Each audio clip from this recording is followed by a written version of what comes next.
The mission is simple: to help high achievers naturally eliminate emotional and physical obstacles so they can optimize their life for higher achievement. Welcome. You have just entered the Genesis Zone. Good day, and welcome to the Genesis Zone Show. This is Dr. Brian Brown.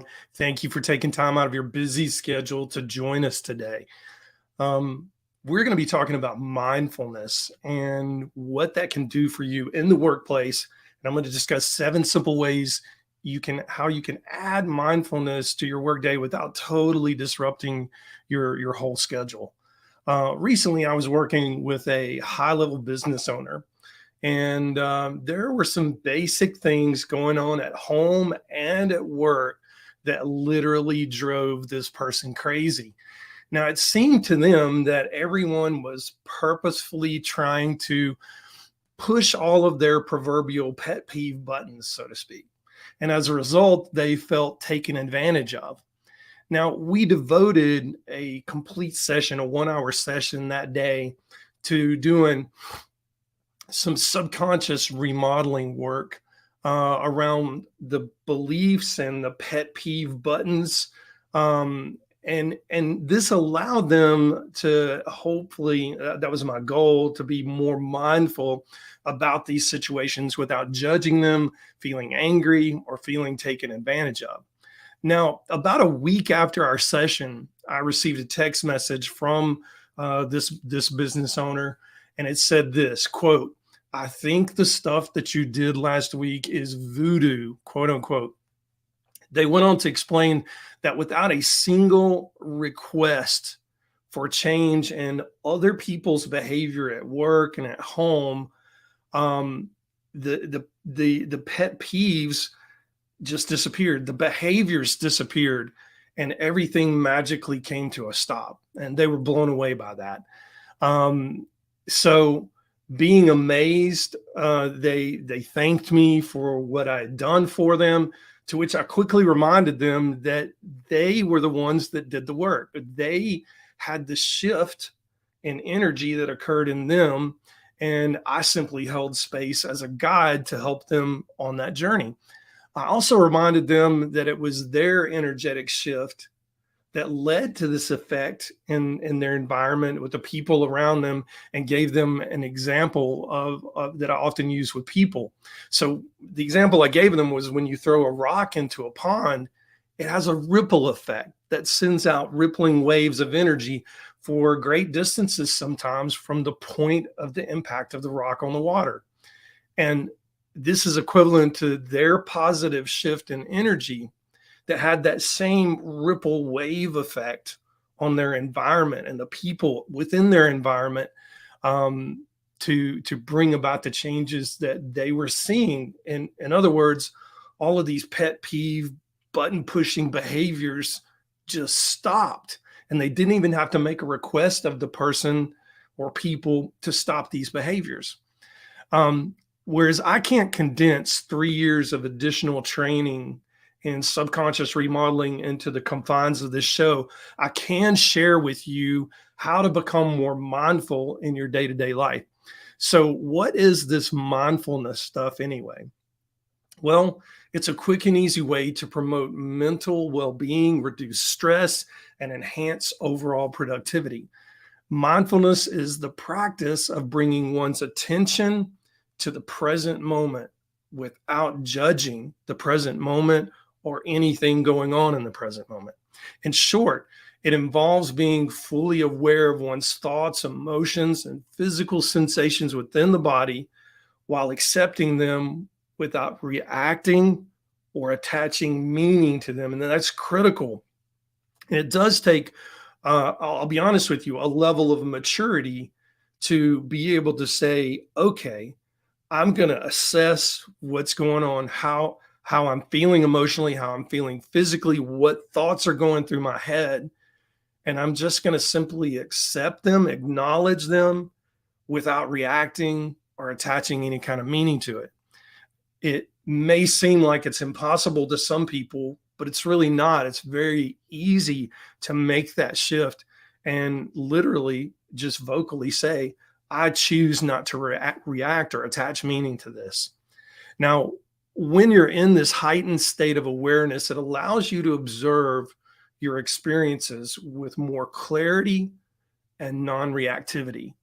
You may not be able to directly change other people's reactions to what's going on in the work environment or in some cases in your home environment, but you can certainly change your energy around all of this. And as a result, has a trickle down effect, a ripple effect on changing the energy in your environment and the people around you. If you don't believe me, look at a new mother who is extremely anxious. They've just given birth to a child. They're nervous about being a new mother, and the child senses that anxiety, and the child cries more than the child normally would have if the mother's anxiety were calm. We are nothing more than, well, I won't say nothing more, but we are born into this world as antennae for the energy around us, and we respond to the energy around us. I've done pediatric psychiatry for years, and I tell parents at the very first visit, if we're not willing to work on this as a family unit, we're not going to get the help that we need for this child, because the child is more or less a thermometer for what's going on in the environment. Well, to a greater degree, as we age, we are even more thermometers for the things that are going on in our environment, but we've taught ourselves not to stay in tune with that.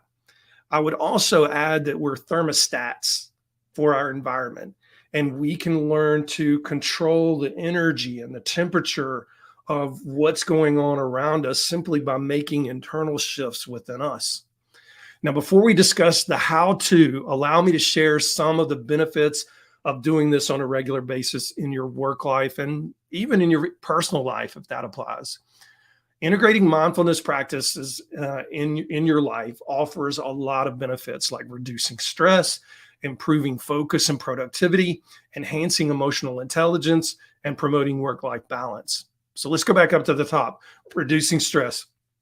Mindfulness techniques, according to research, have been shown to have such impact that by practicing mindfulness regularly, you can better manage the pressures of life, and you can enhance your overall well-being. Number two, improving focus and productivity. Mindfulness cultivates a focused and present state of mind. When you are fully engaged in your work, in your home life, distractions are minimized and productivity is maximized.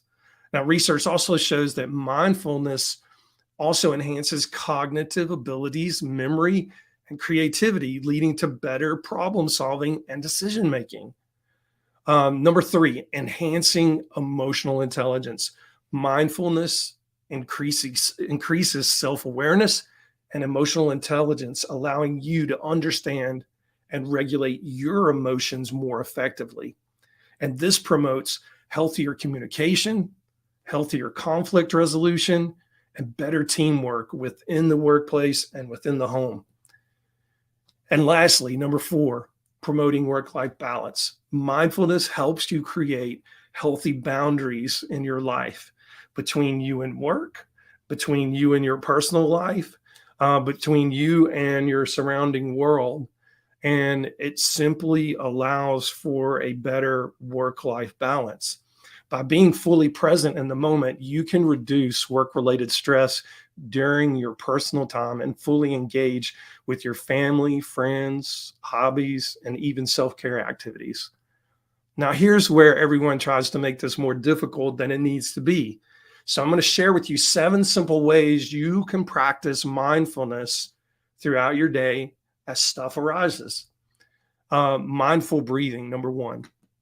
Pay attention to your breath, or paying attention to your breath is one of the simplest and most accessible ways to practice mindfulness. It's easy. I personally prefer to close my eyes. So close your eyes, take a few moments to focus on your breath, noticing the sensations of the air entering and leaving through your nasal passages, through your throat, how your lungs expand, how your chest feels as that expands, how your abdomen expands. Hopefully you're doing some abdominal breathing. That's a more healthy type of breathing. And you can do this for a few minutes, several times a day, or incorporate it into your daily routine, such as before starting work or during breaks. Truth be known, it's a great thing to do when you're in the bathroom. I mean, you take a bathroom break, do some focused breathing. It's great exercise. Number two, body scan. A body scan involves systematically directing your attention to different parts of your body, starting at the top of your head and moving down to your toes. That's what a lot of people recommend, is going from head to toe all the way down. I prefer to come from foundation level up. So I start at my feet and I work my way up. A lot of experts will say start at your head, work your way down. But if we look at the way energy from a traditional Chinese medicine, from an Ayurvedic medicine standpoint, energy flows from the ground up and then in a wave back down. So if we start foundationally at our feet and start scanning, as you focus on each area, notice any sensations, tension, or areas of relaxation. This practice helps develop body awareness and promotes a sense of relaxation and grounding. I will add that when you're scanning your areas, let's say you're at your feet and they're fine. There's nothing there. There's no sensations there. You go to your ankles. My right ankle hurts a little bit. I want you to focus on relaxing the muscles around that ankle. If you move up to your glutes, your lower back, and you notice there's tension there, focus on an inhale and an exhale. And as you exhale, relax those muscles in your lower back and your glutes. If you're having a hard time with that, you may need to do a little bit of extra stretching or something like that, but that can also be part of this body scan. Don't make it difficult. Make it really, really easy. Continue coming up your body. Assess how your abdomen feels, how your stomach muscles feel. Are you abdominal breathing or are you chest breathing?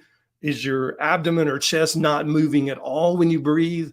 Those are things that are important to pay attention to, because you should expand your chest and you should expand your abdomen when you're breathing. Number three, mindful eating. This is a huge one because 99.9% of people today tend to be mindless eaters. Okay. They sit in front of a show that they're watching on their phone or on their TV. They're returning emails, they're doing texts, or whatever they're doing, they're not focusing on the food that's in front of them. So instead of rushing through your meal, having some piece of technology in front of you, practice mindful eating by paying close attention to the sensory experience of eating. Notice the colors of the food, notice the smells that the food is generating. Notice the flavors as you taste them.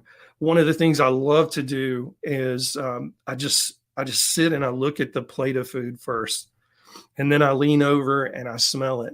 I want to smell the individual components, and then I literally taste each little piece individually. So let's say you've got a spinach stuffed chicken or something like that. I will taste the spinach and the stuffing within that chicken breast before I take a bite of the whole thing. Then I'll taste the chicken individually. Then I'll taste individual components of the salad. If I have a salad, like I'll taste some carrots, some radish, some tomato separately, and then I'll dive in and blend it and taste it all together. But notice the textures of the food as well when you're doing this. Chew slowly and savor each bite. Engaging all of your senses in this way helps bring your attention to the present moment and promotes a healthier relationship with food. And yes, even though you're only doing this several times a day, hopefully you're doing it several times a day, it's still a practice that has a ripple effect into your day, because it's making you, it's bringing you into a more aware state in the present moment. Number four, mindful walking. Take a break from your desk and go for a mindful walk. Pay attention to the sensations in your feet, the sensations in your legs and your calves and your shins. As your feet strike the ground, pay attention to how that feels, the movement of your body, how that feels, the sights and sounds around you as you're walking. Engage your senses fully in the experience of walking, allowing your mind to let go of distractions and come into the present moment. I'm very mindful when I'm in the gym. I do not keep any type of media device with me when I'm in the gym. I think it's the worst thing that you can do. And I will tell you, when I'm in the gym, at least 60 to 70% of people, while they're exercising, are on their phone, texting, scrolling through social media. They're not paying attention to their body. And I will tell you, just from experience of years of exercising and working out in the gym, when you are mindful, when you're doing something as simple as walking, or you're mindful when you're doing something a little bit more complex, like lifting weights, doing yoga, those types of things, don't those who aren't on media devices, they do much better. They get better results. These things, believe it or not, these social media pocket tools that we have, called cell phones, smartphones, they literally raise your cortisol, and we know that from research. So stop raising your cortisol, get those out of your hand, and pay attention to what your body is doing when you're moving. Number 5, guided meditation. Guided meditations are simply audio recordings or apps. There's plenty of apps out there that provide instructions and prompts for mindfulness practices. I've subscribed through the years to plenty of those apps, and they have mindfulness exercises that you can do, guided meditations that you can do, that are as short as 2 minutes in length. I mean, that's quick, and you can easily do those. Pop your earbuds in and just close your eyes and walk through those exercises. These can be especially helpful for beginners or individuals who prefer a little bit of guidance. You can find a variety of guided meditations online, or through different mindfulness apps. So just dig in and roll up your sleeves and do that. Number 6, mindfulness journaling. Set aside some time each day to engage in mindful journaling. Write down your thoughts, your emotions, your observations without judgment or attachment. I do a specific type of deep tissue medical massage every couple of weeks. And that experience, because it releases trapped emotion in the body, is very, very, very experiential for me. And I frequently journal about those experiences, about what came up in my thoughts as that massage was occurring, and what I felt like was released during that time. So write down your thoughts, emotions, your observations around your day-to-day comings and goings. This practice allows you to become more aware of your inner experiences and gain insight into your thoughts and feelings. And number 7, do a mindful pause. Throughout the day, take intentional, mindful pauses. Pause for a few moments to check in with yourself, observe your thoughts and emotions, and recenter your attention. A good key indicator that it's time to take a mindful pause is if you notice when you're working at your desk, your shoulders are up around your ears, and you've got all this tension in your shoulder and neck, your traps, your rhomboids, in your back muscles, and you just notice there's a lot of tension. It is time to take a mindful pause. And you can, at 30, 45, 60 seconds, that's it. Close your eyes, pull in, assess what's going on, reposition your body, take a few deep breaths. And that is a mindful pause. These pauses can help you regain focus, reduce stress, and bring mindfulness into your daily activities on a quick and easy basis. Remember that mindfulness is a skill that requires regular practice and patience. Start with small steps and gradually integrate mindfulness into your daily routine. Experiment with different techniques to find what resonates best with you. Over time, you'll develop a greater sense of the present moment awareness and experience the benefits of mindfulness in your life and at work. And remember, as I've said many times and backed up with research studies on this show, mindfulness literally reprograms your DNA positively to work for you and not against you. So it is literally epigenetic modification of your genes to help you be more healthy, help you even possibly live longer. We don't have those studies that show that it makes you live longer, but we do know if we decrease inflammation, our chances of having illness and disease go down significantly. That's all I've got for today. If you could do me a big favor, please like this episode and share it with someone that you think could benefit from this. Most informed, most trusted, and most grateful that you spent this time with us today. This is Dr. Brian Brown signing off.